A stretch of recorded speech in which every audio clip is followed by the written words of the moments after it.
Okay. You're both at the University of Illinois and Lawrence Livermore. Are you like Schrodinger's cat?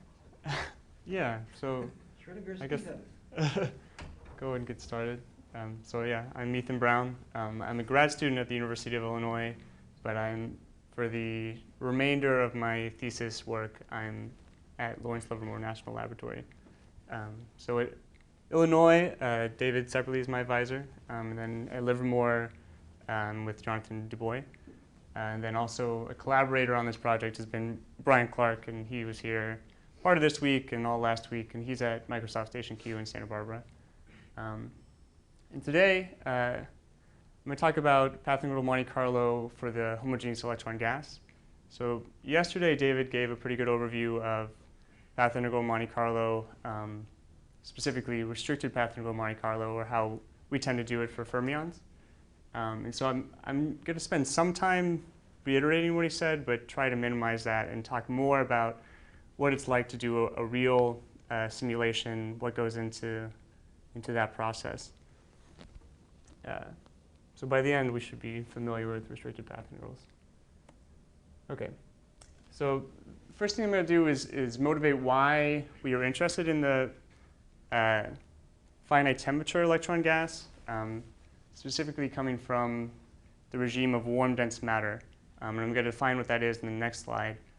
And then why we chose the electron gas and how it relates to density functional theory. Then I'll talk more specifically about the actual model, the homogeneous electron gas, both defining it and then talking about what people have done on it in the past. Then this is the part that we'll see how much time I spend on, because some of it will be reiterating what David had talked about, but some of it will be new, specifically how we implement it on these large-scale machines. And then finally, I'll show you my results, and then where we go next. OK, so warm dense matter why is it interesting, and why is it hard? So warm dense matter is typified by three physical parameters. The first of which is the cooling coupling parameter, which is a ratio of essentially the Coulomb potential energy to the thermal energy. And in the warm dense matter regime, this ratio is approximately unity. What that means is that both the kinetic energy and the potential energy are important contributions to the total energy. Secondly, there's the degeneracy temperature, which is the ratio of the thermal energy to the Fermi temperature, or the temperature to the Fermi temperature, essentially. And this is also around unity in the warm dense matter regime. And what that means is that we care about degeneracy effects. We can't treat it as a classical system or even a perturbation to the classical system. Finally, there's the thermal de Broglie wavelength, which is a ratio of the quantity we care about is the ratio of the thermal de Broglie wavelength to A, which is the average interparticle spacing. And in this regime, it's also around unity. Obviously, when this ratio is greater than 1, we care more about degeneracy. When it's less than 1, we care less. Because all these parameters are around unity, an analytic treatment of the warm dense matter regime is difficult, if not impossible. Because typically what people want to do is something perturbative. And here there's no small parameter to perturb around. I mean, you could think of trying to do more of a classical plasma calculation, but that won't work because degeneracy is important. And you could think of doing a ground state calculation, but obviously you can't because temperature effects are also important. OK, so that's why it's hard, and why do we care about it? There's just a lot of interesting physics in here. Specifically, if you look right here, we have the core of Jupiter is somewhere around this density and temperature. Here's Earth's cores. There's solar cores around here, white dwarfs. The specific reason why Livermore cares about it is because it's along the pathway to inertial confinement fusion. So they have these experiments, the giant laser, where they shoot it at pellets. The pellet sheds its skin. They're hoping to achieve fusion that way. But along the way to that, it goes through this regime, and we don't have a firm understanding of what's going on there. So the lab has a vested interest in trying to figure that out. Okay. So this is to motivate why we're choosing the study of the electron gas in this regime. And we're going to look at it through the lens of density functional theory. So in ground state DFT, which I'm sure a lot of people are familiar with, but I'll just reiterate it here. The ground state density determines uniquely the external potential that gives rise to it. And what that allows you to do is shift from an interacting problem to a non-interacting one with this external potential. Then what you do is you start with some guess at your density. You solve the non-interacting problem. Writing your density as a sum of orbitals. Then you solve the non-interacting problem for new orbitals, recompose the density, and cycle until convergence. What's important here is that each one of these quantities, each one of these terms in the total energy is a functional of the density. The issue is that all exchange and correlation effects get lumped into one functional. I guess, I mean, that's not entirely true anymore, but at least all the correlation effects get lumped into one functional. And a priori, we don't know what that functional is. So typically what is done, or to first order what is done, is what's called the local density approximation, where you assume that your local exchange correlation energy is a functional itself of the density. So you can say that assuming that locally fluctuations in the density are small, that we have a homogeneous electron gas. And then this quantity is determined precisely from quantum Monte Carlo data. And so that's what Sepperly and Alder have done, and a whole host of other people. And I'll kind of talk about the history of that in a little bit. But what's important to realize is that this quantity is normally parametrized from quantum Monte Carlo. So this is all ground state. If we want to do finite temperature things, there are a couple routes, but they both have their own problems. So the first route is to kind of do the naive thing and to say, okay, let's introduce temperature dependence through the density. And so what you do is you just say the density, you still have your Combe-Shannon orbitals, and you build up an ensemble of states with like a Fermi-Dirac distribution. The problem with this is twofold. The first problem, which is physical, is that when people do this, they're still using the ground state exchange correlation energy and just introducing temperature dependence through the density, which is an uncontrolled approximation. So that's one thing that I'm hoping to check. The second problem is, in practice, when you go to higher temperatures, because this function is smoothing out, you need more and more Combe-Shannon orbitals to build up your ensemble of states, and it becomes computationally intractable. To get around this latter problem, people have tried doing orbital-free density functional theory, where you scrap the Combe-Shannon orbitals and just compose just say you have some functional for the kinetic energy, for the kinetic energy. Maybe it's what you're saying, but I've often heard from the density functional community that these epsilon alphas don't have any physical meaning, they're just Lagrange multipliers. That's true. I mean, I think, I'm not entirely sure, but I think one of them is like the LOMO, but I forget how that works out. I think one of them might have a physical meaning, but the rest are more of just a first approximation to what the spectrum looks like and not necessarily real. I think you can define the conduction gap. So the highest occupied orbital, the energy difference between the highest occupied orbital and the lowest non-occupied orbital, sense of physical meaning. Yeah, but that's the only one. Yeah. Right. It's not clear. I think that's the short answer. What's that? It's not clear what the physical meaning is. There's certainly not Right. easily interpreted as. It's not obvious that there is any physical meaning beyond what you just explained. On the other hand, if the whole of like GW is based on integrating over those and getting a response function, and it works quite well. So. Yeah, I mean that's why you would say it's a good first approximation to what the spectrum looks like. But this orbital free, I mean, at least what I remember from some years back, is usually terrible. 'Cause Right. it doesn't have any, the exchange built in usually. Yeah, it's not great. I mean, because it has the same problem that they have here, is that they don't know what the temperature. I mean, I guess you can do ground state orbital free DFT, and they're using essentially the same exchange correlation functional, but the kinetic energy functional is the problem they have. They normally use like Thomas Fermi, and then they'll have Thomas Fermi level errors, or they can add fluctuations now with von Weizsäcker treatment. And the same is true of finite temperature, only they can do finite temperature Thomas Fermi, finite temperature von Weizsäcker, but then again, they don't have a finite temperature version of the exchange correlation functional. So the results here aren't great.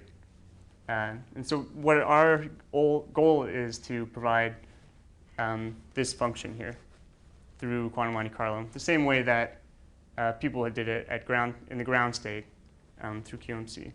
But would you keep the kinetic energy functional the way they do it, or would you? We can also make a kinetic energy functional as well, because we have that data. But we How just, you separate kinetic energy from the exchange? I would like to think that they were. so typically what we do is we take the total energy and subtract out Good reasons for doing this besides. the diagonal part of the potential, and just call that the kinetic energy. I'm not trying to understand, you see, because you'll have the occupation probabilities above the Fermi level, right? Different from one. You see, but you'll have that one eternal interaction anyway, so it's not clear how you separate the two, because they intrinsically correlated. Right. I mean, I guess it's this whole. I mean, how they do it is defined. As long as the way you define the kinetic energy is the same way that they break it up, then it should be fine. Does that make sense? I mean, neither has to be. I think the separation is not unique. Are I you think saying, it has to be defined to see how you do it. You see, it's different, like, are you saying if they make, so for example, if you make a local density approximation, you say that, as it's written there, that it's a function of the local density only. Then I don't know how suppose you can took the define local- separately the kinetic. But that energy. becomes, I mean, I think that's terrible in this orbital free. Right. Right, because you have all this densities that aren't derivable from an anisymmetric wave function problem. Yeah, Mhm. that's, as you were saying, that's more like an exchange problem, maybe, than a kinetic energy functional problem. What I wonder is, if you define the electron gas kinetic energy, and you compare that with this functional, you fix this, does that make any difference, or? That, I mean, I haven't looked at explicitly. It's something that I'd like to do, and people have emailed me with interest, but I've mostly looked at just the exchange correlation functional. Which is kind of easier to define. Yeah, which is easier to define. Yeah, so that, I mean, that's the goal, is what I'm aiming to provide now. And then there are other systems that people are interested in. What is the actual exchange contribution of the kinetic energy that I plan to look at next. Okay. So now that we have a motivation of why to study the electron gas at finite temperature, I'm going to talk a little bit about the model. This Hamiltonian should be recognizable to everyone. These two terms, well, typically you have some sort of ion base, which you consider the background, but you can regularize this Hamiltonian so that the k equals 0, or the long wavelength contribution, cancels out the background, so you get, and then change the units so that you get a Hamiltonian that looks like this. And we're just studying a one-component plasma in a uniform background. And that's why it's called jellium sometimes, is because it's like you have a jelly and you just have a bunch of particles in the jelly, and then one component plasma is kind of obvious. But it has a bunch of different names depending on what crowd you're talking to.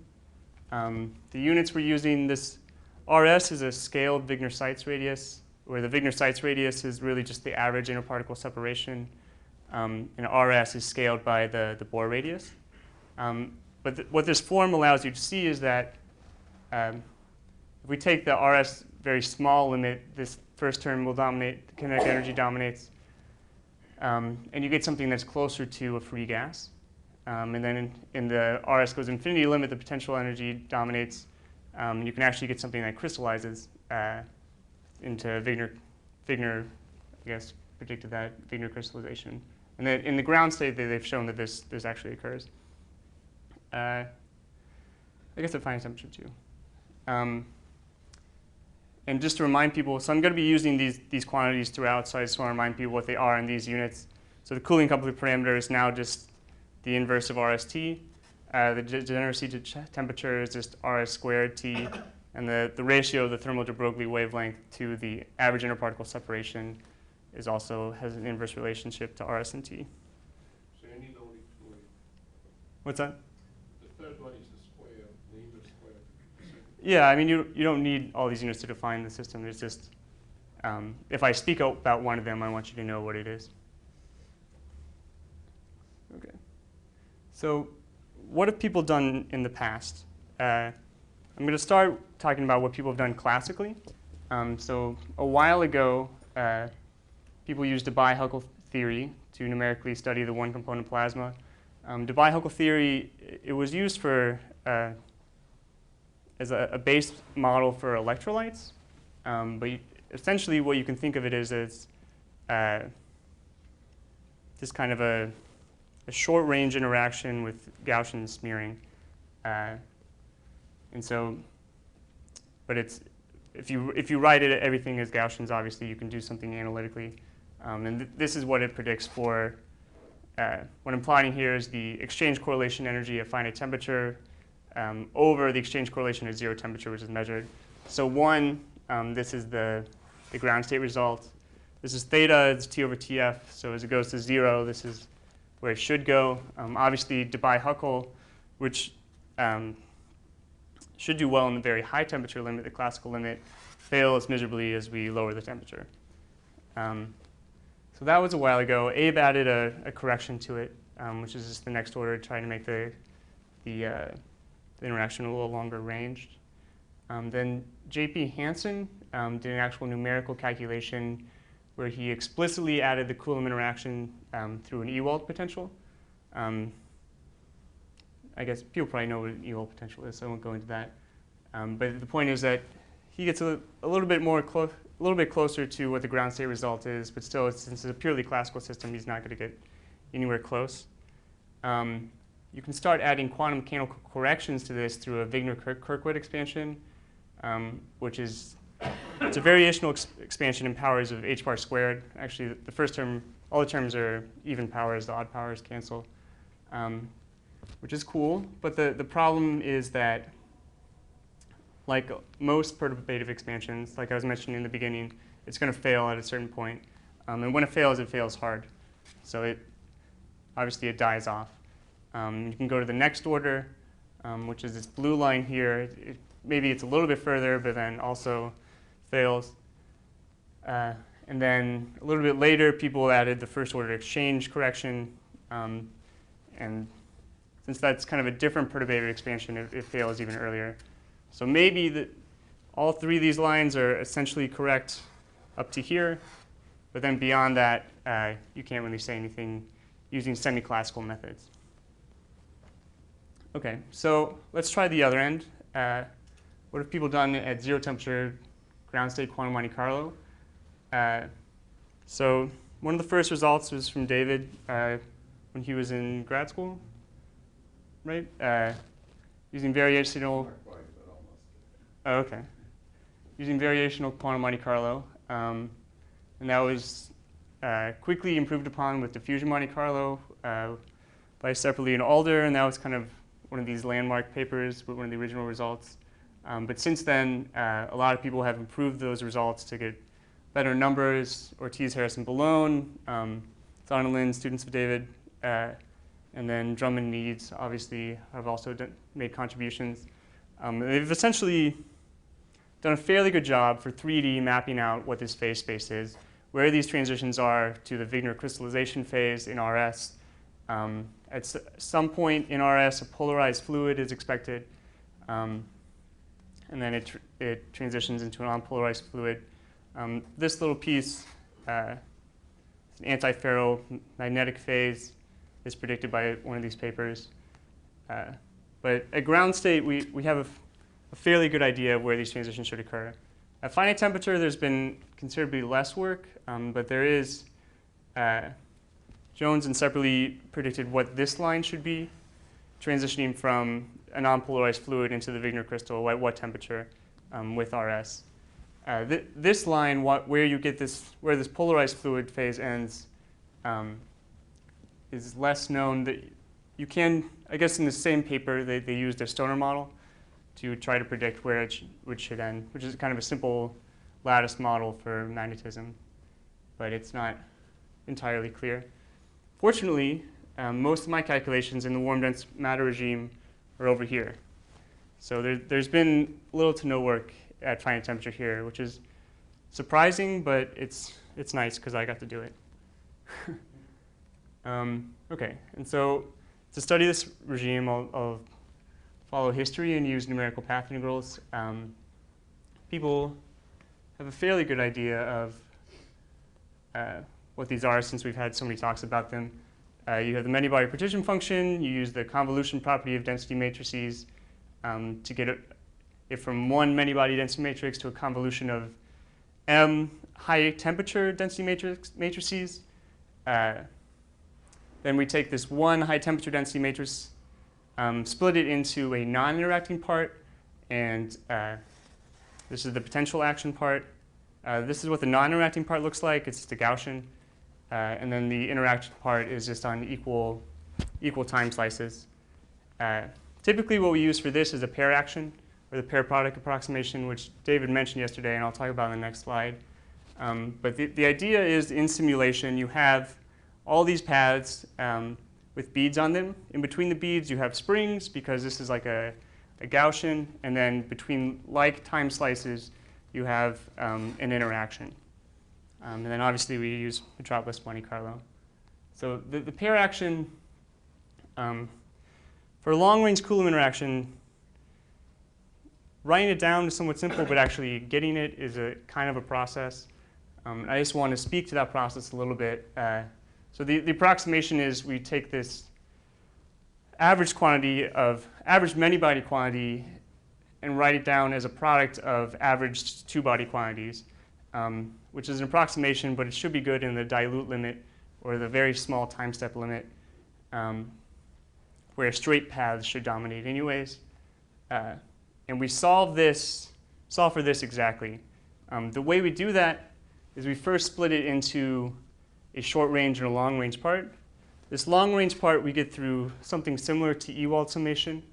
The short range part is a little more complicated. We first do a coordinate transformation, then write it out as spherical harmonics, then solve the two-body problem. It's a one-dimensional problem at a very high temperature, and then square it down to the temperature we want through convolution. So that whole process is kind of involved, and if you actually want to know how to do it, then it would take some training, I guess. Are the top two lines a controlled approximation? I mean, Yeah, if it goes to 0, does it become exact? Yeah, it should. I mean, as tau goes to 0, then you should only have straight line paths. Well, not it should. Yes. Mathematically, Right. It Mhm. either does or doesn't. It does, yes. Okay. Some I should. Things do what they should do.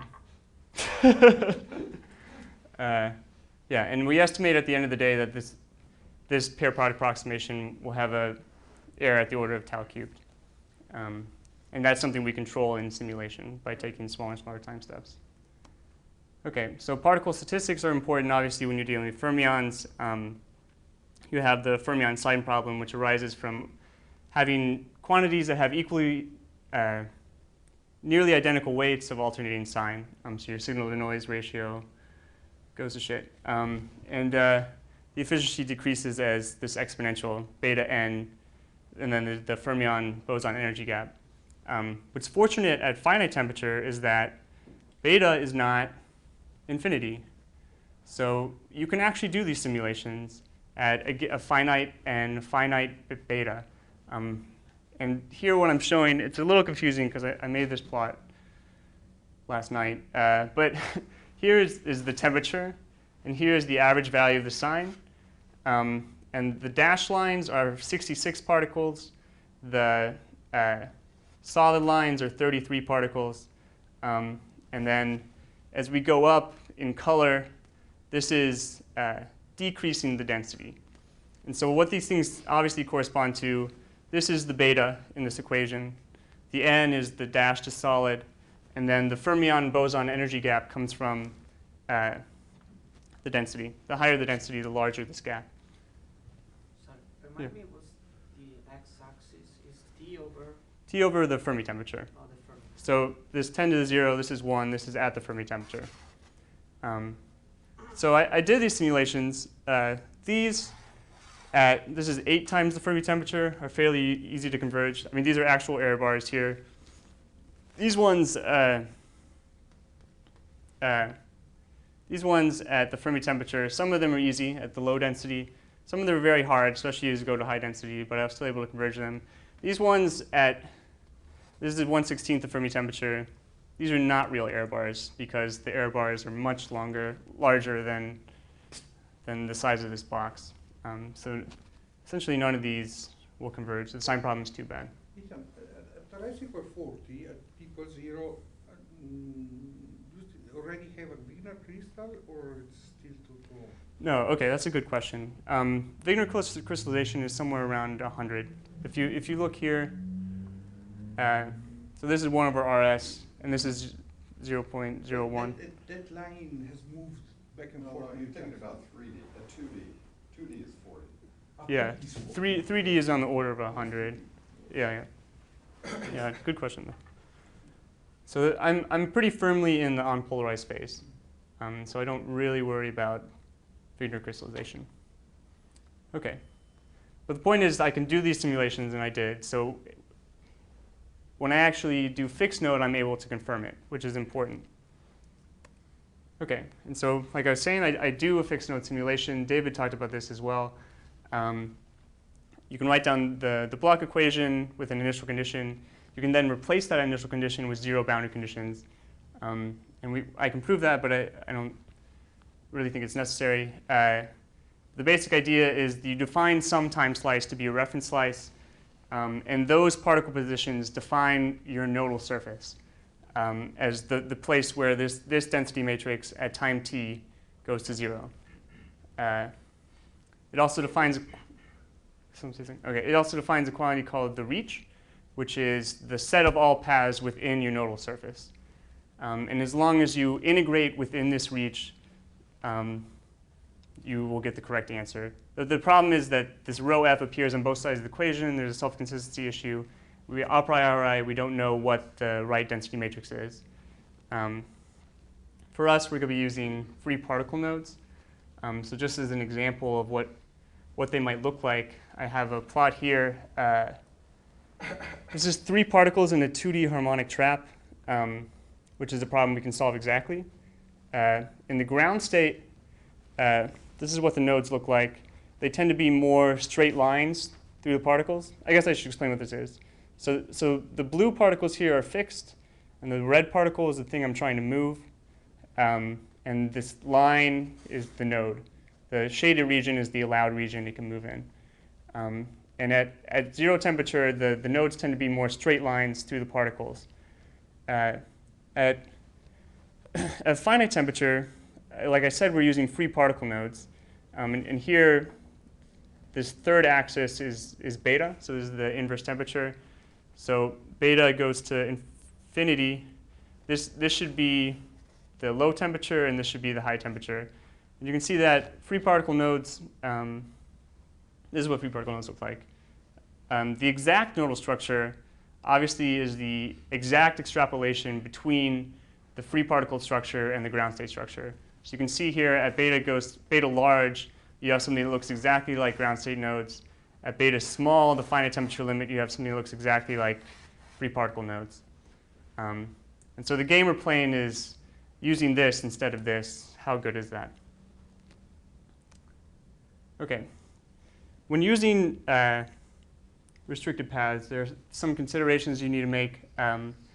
The first of which is whether or not to actually use a nodal action or just to say, am I on a node or not? If I am, then reject. If I'm not, then accept. You can also steer away from the nodes, which is in general a good thing to do. The only issue is that you have to compute the distance to the nearest node, which is at least one determinant. The problem is what I've found in simulation is that if you just use one determinant, like a single Newton-Raphson step, to compute the nearest distance, then you introduce a bias, at least for the electron gas. And so typically what I have to do is several Newton-Raphson steps to find the precise distance of the node if I'm going to use this nodal action. So that tends to be the slowest step. Though you can see here, I guess the reason you would want to compute the distance to the node is because you can have a possible time step error from the paths crossing the node and then on crossing within a single time step. So computing the distance to the node allows you to steer clear of that. And here I'm plotting the error in the energy versus the time step. The green line here is without computing the nodal distance. The blue line here is with computing the nodal distance. And you can see that the scaling is much better if you compute the nodal distance as far as time step error. The problem is it's a much longer step. So depending on what error you can do and the parallelization procedure you're using, it's not obvious to me that it's worth computing the nodal distance unless we figure out a faster way of doing it.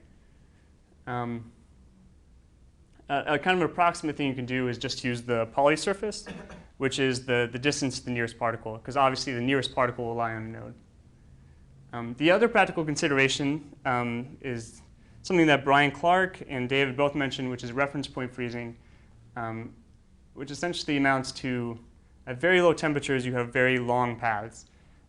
Every time you move the reference slice, you have to check every other time slice to see if you broke a node. So at very low temperatures, when you have these long paths, it becomes very difficult to move the reference slice. And the simulation can actually become non-ergodic. What I'm plotting here is the average acceptance ratio for a reference slice move, and here is the temperature. So you can see here at low temperatures, there's a very small probability. And this might seem small but finite, but the issue is the path is longer, and I'm trying to move the same length, same swath of path, so like 8 beads. So like say this is all moving 8 beads, then if just moving 8 beads in a 1,000 bead path is this hard, then it's going to be really a slow simulation. Okay. So all in all, what are my sources of error? Something you need to consider. Obviously, you have statistical error, but you can just run for longer, gather more statistics. There's a time step error that I've discussed, comes from the pair action and the constraint. Both of these can just be, we could just go to a smaller time step till we get it beneath the statistical error. Then there's a finite size error, which we feel like we're accounting for well, if not exactly, by using something that Chesa, Marcus Holzman, and David worked out for an electron gas at 0 temperature. This essentially amounts to something that Arl was talking about in that the largest error here, or you can write down the difference in the potential energy as, you can write down the potential energy as the structure factor, or an integral of the structure factor. For a finite system, it's going to be a sum of these k values, allied k values. So the largest contribution to the energy is actually the Madelin constant, where S of k is 0. The second, which something you compute exactly, and we do. The second largest contribution is going to be a discretization error, or the k equals 0 value, essentially. And so what we do is we use the random phase approximation structure factor in here, and then compute what contribution that gives. You can play a similar sort of game with the kinetic energy, where this is like a Jastrow factor. We compute what the random phase approximation would predict the Jastrow factor is, and take the small k limit of that, and then we can actually take this difference explicitly. Of course, we're working at finite temperature, and I added the first order finite temperature piece to this, which I don't write here, but it's in the paper. Okay, so these are controlled approximations. We think that we control them well. The uncontrolled approximation is obviously the fixed node, and we want to see how bad it is. And so what we did is we performed exact simulations, like I showed before, to try to match directly onto our fixed node calculations. Do I have time for this? Yeah, I mean, so I kind of wanted to mention this just because it's interesting. I mean, we talk a lot about methods, but there hasn't been a whole lot of talk about actually putting them on machines, which is obviously an important step and is part of the algorithm. So there are several parts of the way we parallelize. The first is this embarrassingly, which just means put them on different cores and average the statistics together. The second is time slice parallelization, where we cut the path into different segments, put those on different cores, and then periodically kind of shift them around. And the third is this loop level parameterization. So we have a swath of path on a certain core or on a certain node. We can actually put an individual time slice on each core using OpenMP. And this is what we see some improvement doing this for when we're computing the distance to the nodes, because that's a per time slice calculation. Okay, so this is the range in RS and temperature that I've studied. It's a pretty wide swath throughout the warm dense regime. Here you see this is gamma equals 1, this is theta equals 1, so I'm right in the warm dense regime. And these are the energies that I calculated. This is two specific densities for the polarized gas, but I did both polarized and polarized. This is RS equals 4, so somewhat dense gas. This is RS equals 40, so somewhat dilute gas. And this is the exchange correlation energy weighted by what the energy for free gas would be. So this black line here, this is the result of Hansen et al., so the classical Coulomb gas. This red dotted line is one fixed node result, and the green dotted line is another fixed node result. It's really hard to tell the difference between the two in this plot. But what I like to show is that my points match exactly onto both the ground state result and the classical result. So I essentially feel like I have a very good interpolation between the two. These pink results, these are the exact calculation, so the full sine full calculation. Sorry, I'm blocking. Yeah. In which you simply let the signs do Yeah. what they want to do. And I keep track of plus and minus signs and just run it for a long time. And I see that it matches right on where the fixed node result was. Yeah. And I just did it for these points because it's an expensive calculation. But I did it at every density I studied. And these are the actual numbers, if in case you didn't believe the plot. But they match they match well. Yeah, I used actual QMC data where possible, and then I used the Purdue-Zunger fit wherever QMC data wasn't there already. But I'm within error bars for essentially everything. RS 40 is pretty big. Yeah, yeah, you're right. The low density limit. The low density limit, it makes sense to me that at very low temperature, free particle nodes would start failing because the potential energy is much larger than it's large compared to the kinetic energy. Is there a minus sign missing there? Yeah, probably. Oh, yeah, you're right. There is a minus. Yeah, it's not that bad. It's not that bad, yeah. But yeah. What units you have? These are all in Rydbergs. So, yeah. Okay, so, and then next I'm plotting, this is the absolute correlation energy. Again, this is for a polarized gas at all the different temperatures. These are the densities. This is for a polarized gas. The pink dots are the exact calculations. And I can see a good match with what I see in the exact simulation. What's important about this plot, this blue line, this is the Purdue-Zunger line. So this is what people currently use for finite temperature DFT. And pretty much at every density, I see up to 700% discrepancy with my correlation energy at the Fermi temperature, which tells me that finite temperature DFT simulations around the Fermi temperature they're at least using a poor representation of the correlation energy. How that translates into the actual simulation is not entirely clear, and it's something I'd like to check, because also obviously at the Fermi temperature, the kinetic energy is large. So the relative, correlation energy relative to the kinetic energy is somewhat of a small quantity. But obviously, so the next thing to do is to fit it to a functional and then check it with an actual finite temperature DFT calculation. So yeah.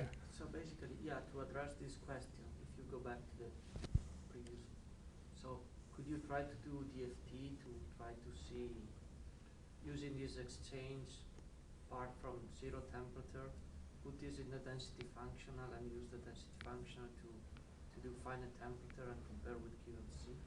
Well, the thing is, so yeah, in DFT, they're still using the ground state exchange correlation functional. It doesn't actually have the. Yeah, but then they put the temperature in the kinetic energy or whatever.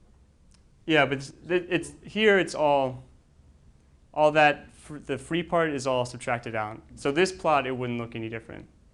So this would be the same for them. This is all the free kinetic energy that they're using, and then that's what has the temperature dependence. And then they're still using the ground state exchange correlation. Yeah. If you do a small IS, the RPA, what would be the numbers, those numbers? That's a good question. I don't have the exact numbers, but I do have a plot later where I compare against it. So if you mind waiting until yeah. The issue is, so at 0 temperature, you can write down something analytically, but at finite temperature, you just have integrals. So it's all numeric. But does RPA work at small RS? Yeah, smaller s is the RPA limit. Oh, that's the. Yeah. Oh, no, of course, okay. Exactly. Yeah.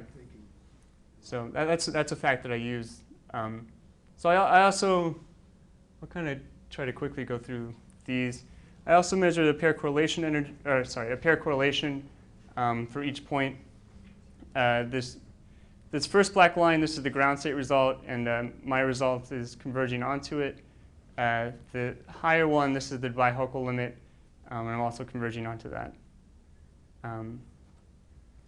Then I also measure a structure factor, the same sort of story. I see a good match between the two. What's important here is that this small k limit goes as k squared, because that is the finite size correction that we're using, that coming from RPA. Yeah. Okay, so now that I have all these results, I want to fit them to a functional. So this should be the easy work, but actually it took a while for some reason. But essentially what I want to do is have an analytic, or use analytics wherever I can, and then fit the rest. So at the high temperature limit, I want it to be exactly analytically the Debye-Huckel energy, or exchange correlation energy, and then the first order quantum correction. At the 0 temperature limit, I want it to be exactly what ground state quantum Monte Carlo is, here I'm just using the Purdue-Zunger result. The reason I fit the exchange correlation energy instead of just the correlation energy is because each has this odd t squared log t term, and it's that they exactly cancel when you add them together. So it's easier just to fit the exchange correlation energy and get this Fermi liquid t squared term.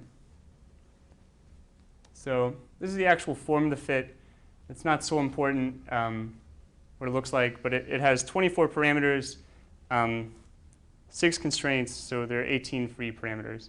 What I ended up having to do, because it was difficult to fit the full space, is that I used a different fit for RS 10 and greater and RS less than 10. And that's why we have these 6 constraints. We just make sure that the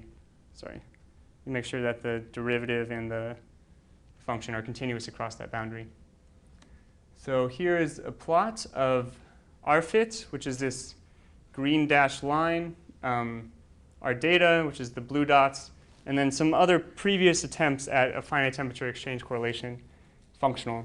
So here, this is the RPA result, this purple dashed line, but this is at RS equals 10, where you don't expect it to perform very well. What's performing the best is this PDW, which is Perot Dharma Wardana. What they did is they say that they have a classical analog system, and they have some sort of classical temperature that gives the ground state result, and then use just a t-squared dependence to get the finite temperature quantum result, which is why I think at low temperature they get something that works well.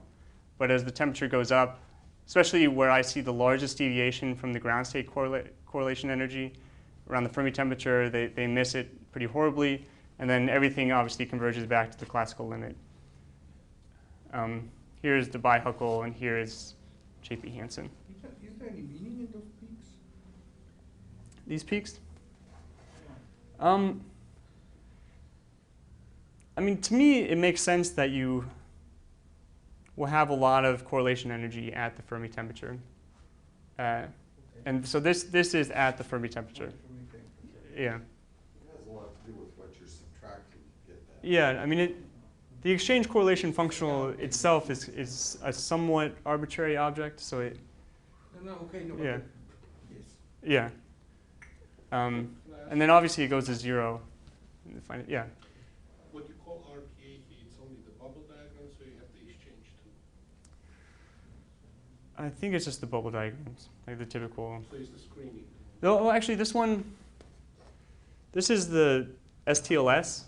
I don't know what that Okay. is. So you have to draw the diagrams for me, then I will. Yeah, I'm not sure if I can do that right now. I know it's bubble, and then there's some sort of thing they add on to it to make it the STLS approximation, but it's essentially RPA. Well, different people call different things RPA. So sometimes they include the Make the exchange. screening frequency independent, isn't I'm that sorry? I mean, that is why it's called random phase. Is You that make the screening frequency independent. yeah? It's the traditional random phase approximation where you have a screened interaction. Yeah. It's, I mean, the same way as just writing down bubble diagrams and summing them up.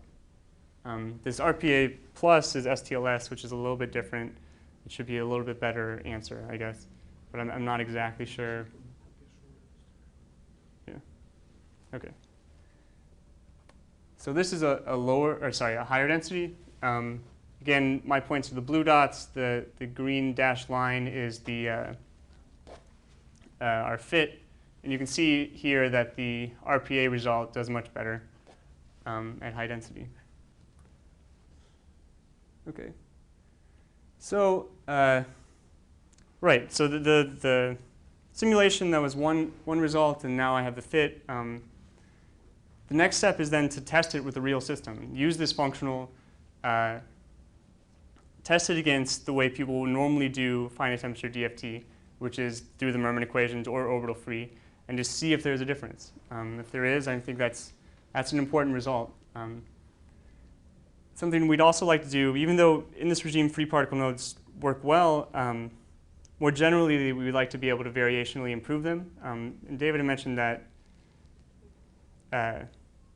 there's a variational principle in the free energy, and so it's not as simple as it is at ground state, because measuring free energies is traditionally difficult, but there's still a way to do that, and I'll discuss it in the next slide.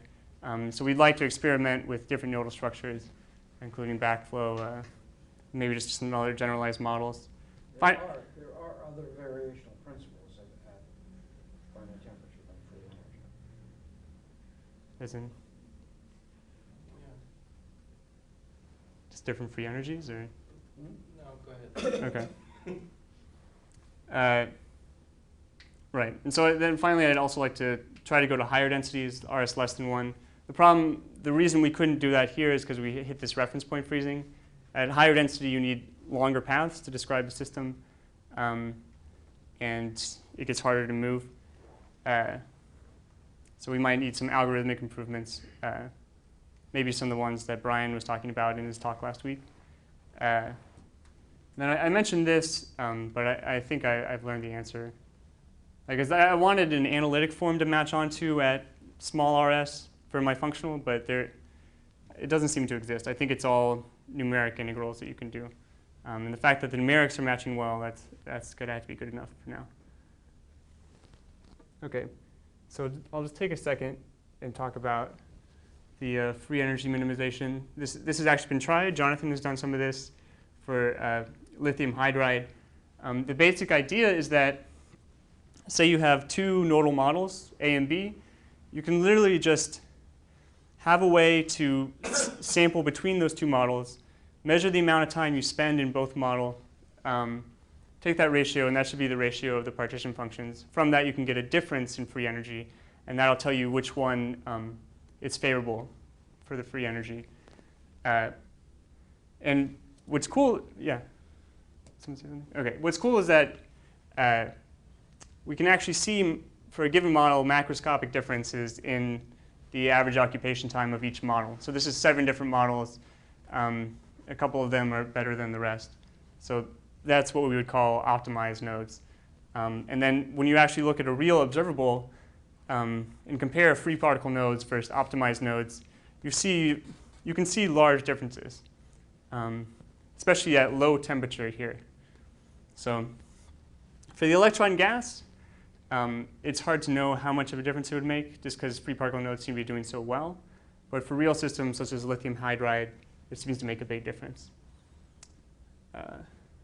The only issue I could see, and Brian had mentioned this as well, is that you need the models to have a reasonable overlap with each other, or else you could get frozen in one, and then you get back to this ergodic issue.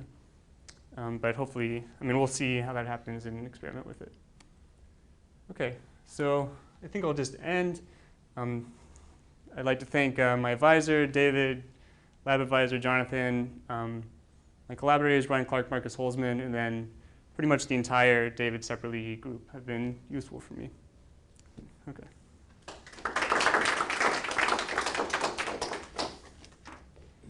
So you mean like the residual energy? The residual energy as an alternative? Pardon me? Like a local energy? As an alternative to free energy, you could evaluate the residual energy. I remember looking into this many years ago, and there were some others. I don't remember them offhand, but they were not necessarily minimum principles. They were variational principles. For the Not necessarily. reference point freezing, has anybody tried just like replicas, naive replica? So doing different temperatures, naively, you'd use the same number of slices at different temperatures and swap them. To my knowledge, no one has tried that, but there has been discussion to do that. The issue is you're talking about like replica exchange where like you start at a high temperature, then lower, So higher temperature, lower. I'm sure you could come Yeah. up with something smarter, but Right. the dumbest way would be to, whatever number of time slices you're freezing at, you would just make a bunch of replicas at different temperatures higher with that number. Yeah. And swap them. Yeah, I think that's a reasonable thing worth looking at. The only issue is that to actually be at a higher temperature, you need fewer beads or a different time step, and so going down to a lower temperature. That's fine, but also, What's that? I mean, I just You said. say not to do Well, that. I said, just to discuss the dumbest way, use tiny time steps at high temperature, then you have the same number. But if It may you- be stupid, but the issue, and it's common to any replica exchange, but if you can clearly see, in this case, the de Broglie wavelength is going to determine the overlap between those. yeah, those so that would say you'd distributions. need a lot of different temperatures to be able to do the That's right, swaps. so you go And go you very may or far may up and not come very far find down. it Great for faster. parallel computing though, I guess, Yes. right? Yeah. And That's true. the other, and we've discussed this because the other advantage of doing something like that is you could do a thermodynamic integration. Or this If you kind of thing, if you so have if those wanted points, that. yeah. That's another way to get the free energy. You Yeah, I was could gonna integrate up to some reference. Comment on your free energy method, the last slide, I thought about doing the minimization by doing an integration down. And this would solve this overlap problem, is you could optimize the nodes at, say, a higher temperature you got that well studied, and then lower the temperature a little bit. And so, and that way you would always keep the You overlap always have a large. reference. Yeah, So it's sort of approaching integration, but not quite, right? right. You could take bigger steps than temperature. Yeah, that's a good idea. Something, I mean, I guess I can reiterate what Brian said, but something that I think is worth trying is essentially you have your path where this is your reference slice. You fix all the reference slices, equilibrate around these points. Then you're sampling where beta over 2 is. So you just restart the simulation with your reference slice here, do it again, and just keep switching back and forth like that, which is a reasonable thing to try. The only issue I could see maybe coming up is if this equilibration time is long for each step, but it's also something that we probably will look into. If you were in the Wigner crystal phase, then your charge-charge correlator would show long-range order. Measure the crystal. Now you're far from that phase, but maybe you can still see the emergence of this long-range order as you lower the temperature. What does the charge-charge correlator look like? So just the pair correlation. Yeah. I mean, you do see some structure here, but it still looks liquid. This isn't the lowest density we went to, but it is the second lowest. So it'll be initial structure would be a little more pronounced, but it's still not. It's still liquid enough that we feel like we're far away from the Wigner crystal phase. And in fact, you know, First order transition. So you don't expect that. You expect to have a jump, right? Because it's the first order. In 2D, we did a lot of this, and you can actually see an intermediate hexatic phase with these methods, going from the Wigner crystal to hexatic to fluid phases. Yeah. I mean, it is an interesting issue. I mean, this way at the beginning. So this line isn't rigorous at all. So it is an interesting issue to try to simulate lower densities and see where these transitions are. It just happened to be that the pressing issue was the warm dense matter regime. But I mean, out of scientific curiosity, I would like to go to lower density. Or also at higher RS, the assumption of the S of K being quadratic is going to break down, which is essentially this idea of starting to have long range order. Why does it have to break down? Because it's an RPA limit. I mean, I'm sorry, larger, you said high density? low density. So as you approach the Wigner regime, it's not It's going still to going be to be K strictly squared. Well, it's going to have some deviation. Oh, you mean you mean a K to the 4th term or something? Yeah, would be- yeah. Or Yeah. K cubed term would become larger, yes, Yeah. okay. But it'd still be a K squared. Yeah. I didn't mean breakdown. Yeah, so. Okay. Right. Thank you.